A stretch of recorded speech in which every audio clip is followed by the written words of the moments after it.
Hi guys, this is Dr. Edwards.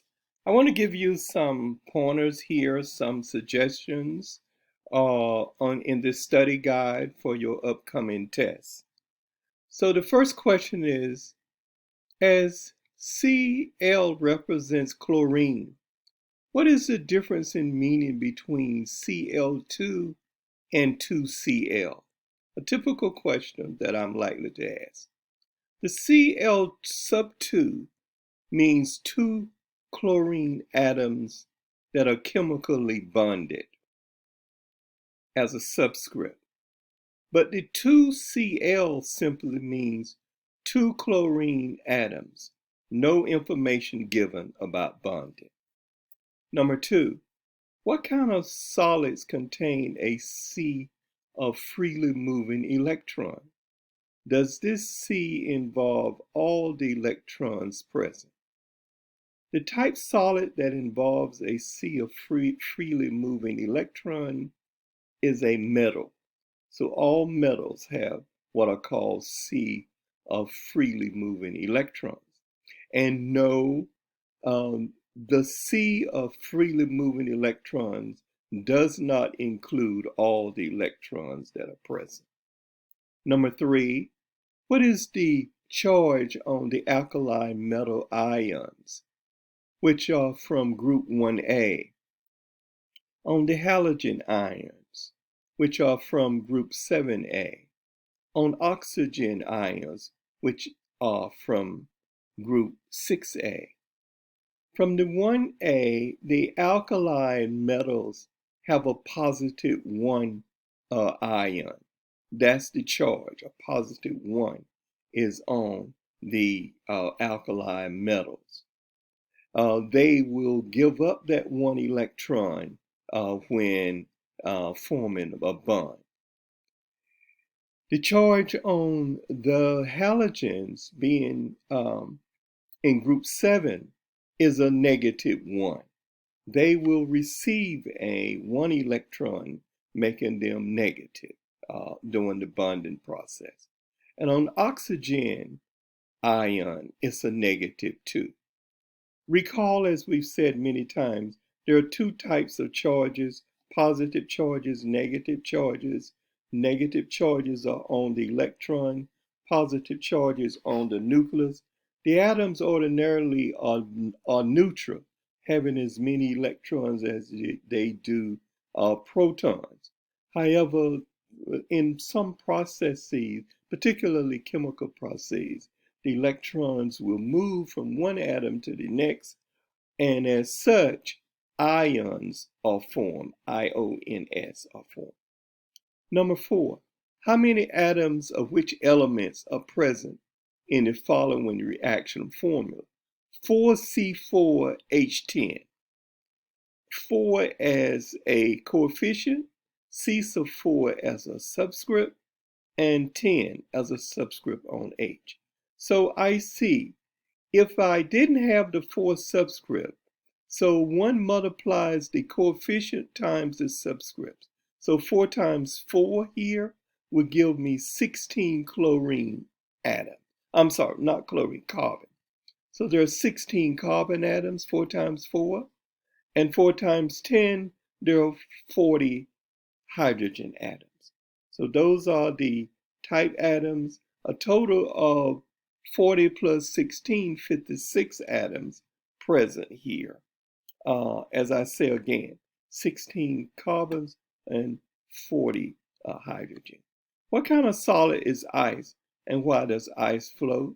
A solid ice is a metallic, is a molecular solid, or some people would say a van der Waals solid. And ice floats because its density is less than that of water. The formula for liquid water is H2O. For solid zinc sulfide is ZNS. And for gases, nitrogen is NO2. Precisely what information do these formulas convey? What information do they not convey? They convey the ratio of one element to another. For instance, there are 2 atoms of hydrogen for every atom of oxygen in water, etc., etc. So they give ratio. What they do not tell is the yield factor or the difficulty that the chemist has in producing these particular compounds. Number 7, are ionic or covalent crystals more common? Ionic crystals are more common than covalent. It is that way because there are far more elements in the periodic table that makes ionic crystals rather than covalent crystals. Hold for one moment.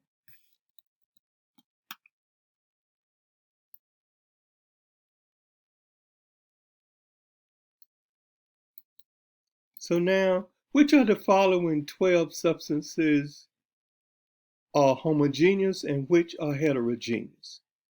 Elemental oxygen is homogeneous, so you'll put it there. Helium gas is also homogeneous.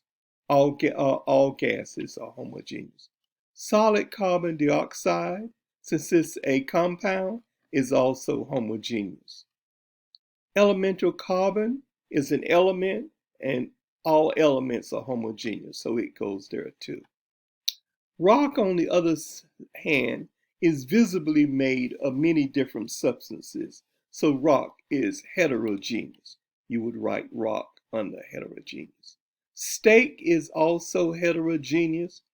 Iron, iron, is an element, so it is homogeneous. Concrete is obviously heterogeneous. Pure air is a compound, so it is homogeneous. Oxygen is an element, so it is homogeneous. Salt is a compound, so it is homogeneous. Chicken salad is very much heterogeneous, so it goes there. All right, let's look at some of these multiple choice questions that are equally important on my test. Of the following nonmetal, the most active chemically is which one? It is the one farthest to the top of the periodic table to the right. And in this case, it is fluorine. Fluorine is the most active nonmetal that is present here. A molecule that behaves as though positively charged at one end and negative at the other end is called which of these? And the answer is C. It's a polar molecule. That is the type molecule that is charged at one end, a positive and negative charge at the other. Number 3, which solids are the best electrical conductors? And the solids that are the best electric conductors are the metals. Number 4, which solid are the best heat conductors? And once again, it's the metals. It's A. A is the best heat conductors. In each vertical column of the periodic table include elements with chemical characteristics that are in general identical, no, similar, yes, different, no, sometimes similar, sometimes different. The best answer is similar. So all those elements that's in a vertical column of the periodic table are similar. And in truth, there are 32 columns. We split the periodic table into 2 portions so that you can easily fit it on one page. So you see the first part, and with the transition elements in between, with just 3 columns in the transition elements. And then at the bottom of the page, you will see the rare earth elements. There are only two rows of the rare earth element. There are 3 rows of the transition metals. Okay, let me go on. So where are we here now? Number we've done 5, 6. The elements in group 1 of the periodic table being alkali. The elements in group 1 of the periodic table being alkali are all, they all are metal except for hydrogen. So the answer is C. The number of known elements is approximately which of these numbers? It is 100. There are 118 known elements at this point in time in 2020. 93 or so are very stable. Up to 103 are also somewhat stable. The other elements are extremely, how should I say, only generated in nuclear reactors and generators. Okay. Number 8. When they combine chemically with metal atoms, non-metals tend to do what? Lose electrons? No. Gain electrons to become negatively charged. The best answer for 8 is gain electrons to become negatively charged. Number 9. A solid is dissolved in a liquid.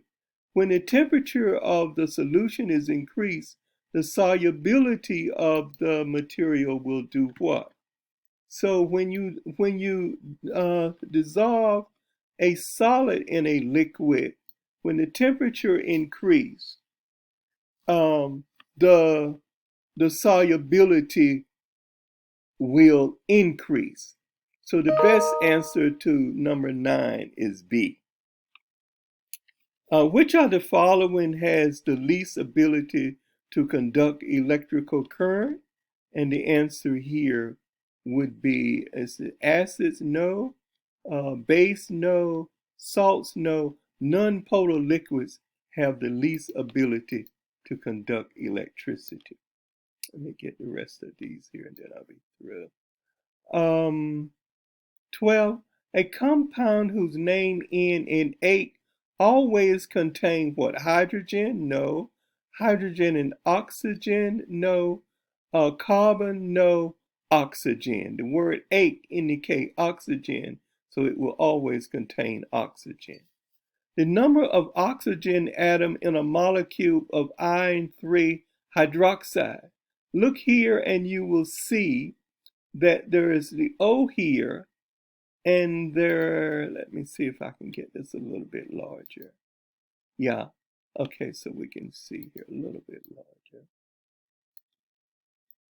larger.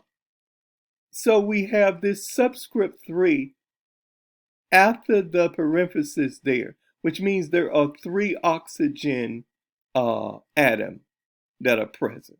So the best answer is that of A.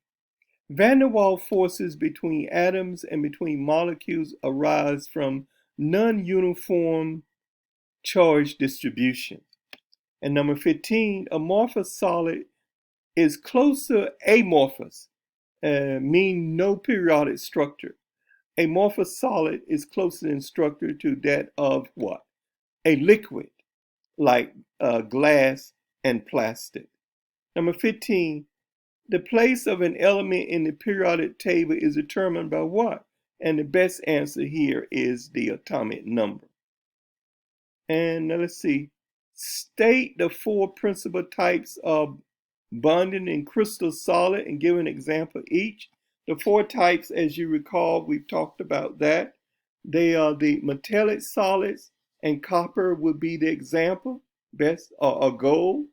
The next would be the covalent solid, and the best example would be that of diamond. Next would be the ionic solid, and the best example of that would be sodium chloride.